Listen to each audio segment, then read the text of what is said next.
C'est un point de bascule qualifié d'historique. La France métropolitaine compte désormais plus de décès que de naissances. Nicolas Georges nous a rejoint pour en parler. Bonsoir Nicolas. Bonsoir Mohamed. Pour commencer, disons-le, c'est une première depuis la Seconde Guerre mondiale. La différence entre le nombre de naissances et de décès dans un pays, c'est ce que l'on appelle le solde naturel. Et donc pour la première fois depuis 1945, ce solde est négatif en France métropolitaine.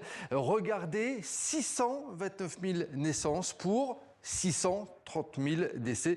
Alors certes, c'est très léger et la France a déjà connu ça dans son histoire, notamment au 19e siècle. Mais cette tendance, eh bien, elle pourrait se poursuivre selon l'Institut national d'études démographiques, ce qui pourrait conduire à un vieillissement de la population française, notamment en zone rurale, ce qui affectera assurément l'économie, à commencer par le financement des retraites. À noter également qu'en un an, entre 2024 et 2025, la population française a toutefois très légèrement augmenté, 169 000 habitants de plus. Une explication à cela, le nombre de titres de séjour accordés à des personnes venant de l'étranger. Et à l'échelle de l'Union européenne, la France est loin d'être une exception. Jusqu'à présent, en fait, la France, elle faisait plutôt figure de bon élève avec un solde naturel positif depuis près de 80 ans. Mais l'UE, dans sa globalité, a enregistré ces dernières années plus de décès que de naissances. C'est le cas de l'Italie, l'Espagne, le Portugal ou la Grèce depuis les années 90 et même de l'Allemagne depuis le milieu des années 1970, et ce en raison d'un taux de natalité très faible. Donc ce qui se passe en France, ce n'est pas vraiment un saut dans l'inconnu. Mais il y a une carte que je voulais vous montrer. Regardez, cette carte, en fait, elle montre le taux de fécondité dans le monde, c'est-à-dire le nombre d'enfants par femme.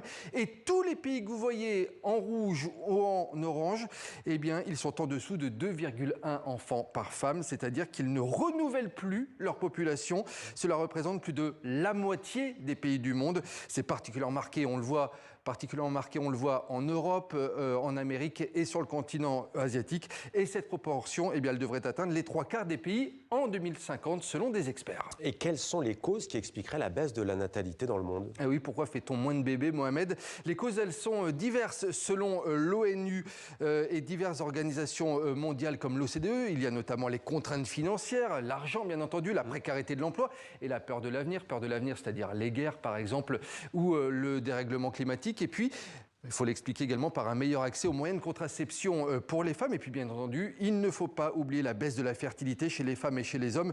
Une baisse qui s'explique bien entendu par nos modes de vie, la consommation d'alcool, de tabac, les polluants, les perturbateurs endocriniens, mais aussi l'âge et le fait que l'on décide de faire un enfant de plus en plus tard. Merci beaucoup Nicolas pour ce tableau très complet donc sur cette question à la fois sociale mais économique. On l'a compris.